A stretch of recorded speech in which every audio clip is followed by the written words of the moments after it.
बिस्मिल्लाहिर्रहमानिर्रहीम। अस्सलाम वालेकुम नाज़रीन, आप देख रहे हैं प्रोग्राम अंदर की बात फयाज राजा के साथ और आप देखते हैं मुझे मेरे यूट्यूब चैनल और फेसबुक पेज के ऊपर। दोस्तों, मुझे अच्छी तरह इस बात का अंदाज़ा है कि इस किस्म की खबरें सुनकर आपको यकीनन दुख और तकलीफ होती होगी, मगर इसके बावजूद मैं आपको ये बताऊं कि इस किस्म की खबरें आपकी खिदमत में पेश करके मुझे भी कुछ ज़्यादा खुशी नहीं होती। लेकिन क्या करें कि जब भी जो है वो कुछ खोज लगाया जाता है, पाकिस्तान में होने वाली करप्शन का कुछ मालूमात हासिल की जाती हैं या कुछ इंकशाफात जो हैं वो सरकारी इदारों की जानिब से सामने आते हैं, क्योंकि इस वक्त जो है वो सरकारी इदारे आज़ाद हैं और अपना काम कर रहे हैं। तो हर जो खुरा है पाकिस्तान में बड़ी चोरी का, बड़ी करप्शन का, वो शरीफ ख़ानदान की तरफ ही जाता नज़र आता है।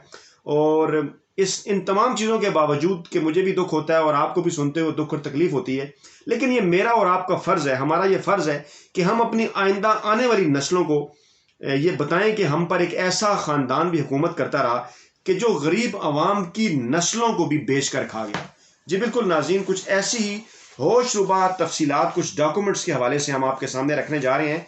ये डॉक्यूमेंट्स जो हैं ये हासिल किए गए हैं पंजाब के बाज़ जो है वो डिपार्टमेंट से, और उससे फिर हमें ये अंदाज़ा हुआ कि इस मुल्क के अंदर जो है वो शरीफ ख़ानदान जब पंजाब के अंदर हुकूमत कर रहा था तो उस वक्त उसने अपनी जड़ें किस तरह से मुख्तलिफ इदारों के अंदर जो है वो मजबूत की और किस तरह से उसने इस मुल्क की जड़ों को जो है वो खोखला किया। ये तफसीलात हमें ये बताती हैं, डॉक्यूमेंट्स ये हमें बताते हैं कि तकसीम हिंदुस्तान के बाद जब शरीफ ख़ानदान ने इत्तफाक फाउंड्री के नाम से लाहौर में एक कारखाना लगाया तो उसके जो हिस्सादार थे वो 7 थे। मियाँ मोहम्मद शरीफ यानी कि नवाज शरीफ और शहबाज शरीफ के वालिद थे जो, इसके अलावा मियाँ मोहम्मद शफ़ी, मियाँ महराजुद्दीन, मियाँ सिराजुद्दीन, मियाँ बरकत अली, मियाँ अब्दुल अजीज़ और मियाँ मोहम्मद बशीर। ये 7 लोग थे, लेकिन हैरान कुन तौर पर उसके बाद 70 की दहाई के बाद ये 6 लोग हमें नज़र नहीं आते, क्योंकि ये सियासत में जो नहीं आए, जबकि मियाँ शरीफ और उनका ख़ानदान जो कि सियासत में आ गया वो हमें आगे बढ़ता हुआ दिखाई देता है, क्योंकि उन्होंने कारोबार को सियासत के लिए, सियासत को कारोबार के लिए इस्तेमाल किया, इस मुल्क की जड़ों को खोखला किया। ये होशरुबा तफसीलात हम आपके सामने रखने जा रहे हैं कि कैसे 26 अरब रुपए का सरकारी खजाने को उन्होंने नुकसान पहुंचाया, करप्शन की, टीका लगाया, चोरी की। गरीब आवाम के 26 अरब रुपए जो बैंकों के अंदर पड़े हुए थे उन्होंने वो कैसे खाए, उसकी तफसीलात आपके सामने रखते हैं। शरीफ खानदान का ये जो यूनिट था इसको 1972 में कौमी तहवील में लिया गया भुट्टो ने, और वहीं से फिर ये कहानी शुरू हुई। ये उनकी दुश्मनी में गए, जनरल ज़िया-उल हक के साथ मिले और जनरल ज़िया-उल हक की खास मेहरबानी से इनका यूनिट इन्हें वापस हुआ। और उस वक्त इनके ख़ानदान का जो यूनिट था वो 1 था। 90 की दहाई में उसकी तादाद 1 से बढ़कर 9 होगी और फिर आहिस्ता आहिस्ता ये तादाद तेज़ी से बढ़ने लगी। और फिर एक वक्त भी आया कि इनकी सिर्फ फैमिली के चंद लोगों के यूनिट्स की जो तादाद है वो 30 से ज़ायद होगी, और उसके बाद ये शायद गुज़श्ता दौरे हुकूमत में 50 तक भी पहुँच गई थी। अब मैं आपको बताता हूँ कि इन्हीं सनती यूनिट्स को उन्होंने किस तरह से जो है वो पाकिस्तानी कौम के पैसों से बने बैंकों से, गरीब आवाम के पैसों से बने बैंकों से किस तरह से उन्होंने कर्जे हासिल किए और फिर वो कर्जे उन्होंने माफ़ कराए, वो कर्जे उन्होंने वापस नहीं किए, और वो कितनी बड़ी रकम है जो उन्होंने पाकिस्तान के गरीब आवाम की लूटी और पाकिस्तान का जो सरकारी ख़जाना था उसको उन्होंने नोचा और कसोटा। 1983 का अगर मैं जिक्र करूँ ये ख़ानदान, क्योंकि 1981 में नवाज शरीफ जो है वो वज़ीर ख़जाना बने पंजाब के, और उसके बाद फिर बस उनके हाथ गोया सोने, मतलब वो मट्टी को भी हाथ लगाते थे तो वो सोना बन जाता। ये मैं इस किसी और सेंस में यूज़ कर रहा हूँ, ये नहीं कि मैं उनकी कोई क्वालिटी बयान कर रहा हूँ। मैं आपको ये बता रहा हूँ कि शरीफ ख़ानदान ने कैसे जो है वो इस मुल्क के कौमी ख़जाने को जो है वो लूटा। 1983 में जो कुल कर्जा उन्होंने हासिल किया वो था 25 अरब 39 माफ़ कीजिएगा 25 करोड़ 39 लाख रुपए। 1985 में 84 करोड़ 30 लाख रुपए। 1989 में 225 करोड़ 10 लाख रुपए। 1985 में वो वज़ीर आला पंजाब बन गए थे। पहले उन्होंने हाथ हल्का रखा जब वो सूबाई वजीर थे, यानी 25 करोड़ पहले साल, फिर 84 करोड़। उसके बाद देखिए किस तरह से रकम बढ़ रही है। 1989 में जब वो बन चुके थे वज़ीर आला पंजाब, तो उस वक्त उन्होंने 225 करोड़ रुपए।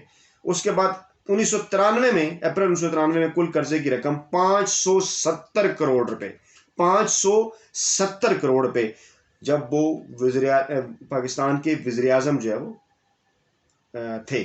उसके बाद फिर दिसंबर 1993 में कुल कर्जे की रकम 614 करोड़ रुपए, और उसके बाद फिर 1997 के अंदर जब वो दूसरी मरतबा वज़ीर आज़म पाकिस्तान बने तो 1200 करोड़ रुपए से ज़ायद کی رقم یہ جو قرضے کی ہے یہ انہوں نے حاصل کی.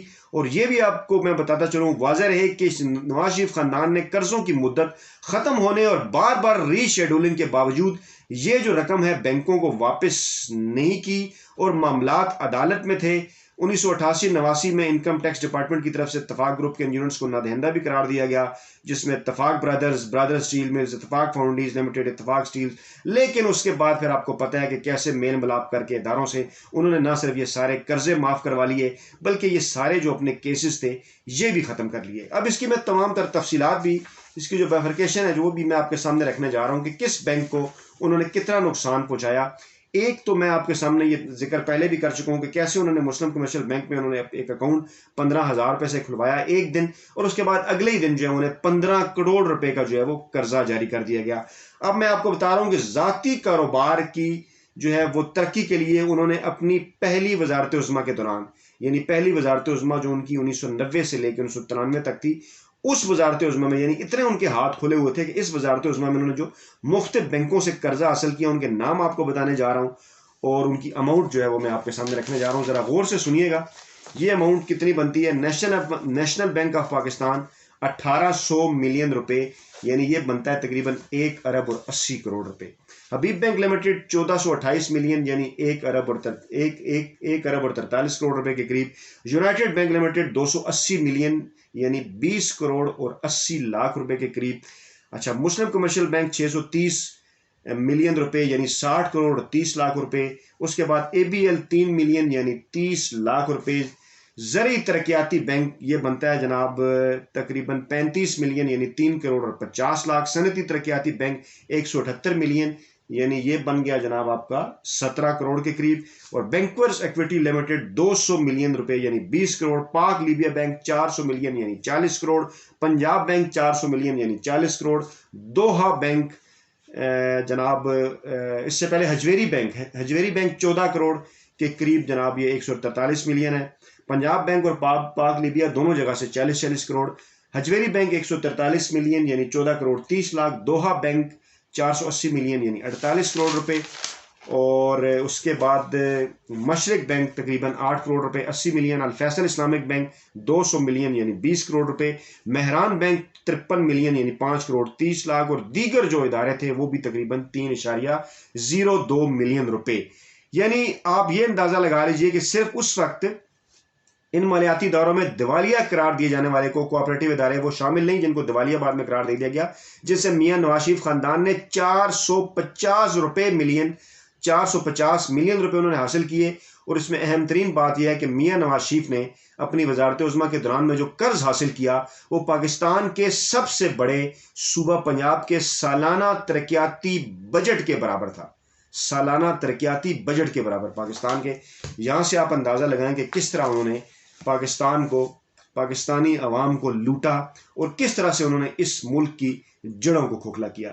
ناظرین، میں کبھی کبھار یہ اپنے تمام دوستوں کو بھی جن سے میں بات کرتا ہوں، اپنے فیملی فرینڈ سے، اپنے رشتہ داروں سے، ایک بات میں اکثر کیا کرتا ہوں کہ میرا اس بات کے اوپر ایمان ہے کہ پاکستان کی سیاست کو، پاکستان کو، پاکستانی عوام کو، پاکستانی جمہوریت کو جتنا نقصان شریف خاندان نے پہنچایا ہے اتنا نقصان کسی نے نہیں پہنچایا. اور انہی کے ساتھ مل کر بعض صحافیوں نے ان ساری چیزوں کے اوپر پردہ ڈال کے، جس میں اکثر میں ایک نام لیا کرتا ہوں جن میں حامد میر صاحب بھی شامل ہے، اور میرا یہ ایمان ہے کہ حامد میر نے پاکستانی صحافت کو جتنا نقصان پہنچایا ہے شاید ہی کسی اور نے اتنا نقصان پہنچایا ہو.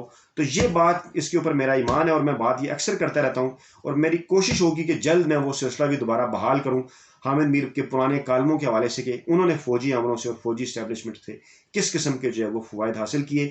آپ کے فیڈ بیک کا انتظار رہے گا اور ویڈیو کے کمنٹ باکس میں فیڈ بیک ضرور دیجیے گا. نئی ویڈیو کے ساتھ جلد آپ خدمت میں حاضر ہوں گے. اپنا بہت خیال رکھیے گا. اللہ حافظ.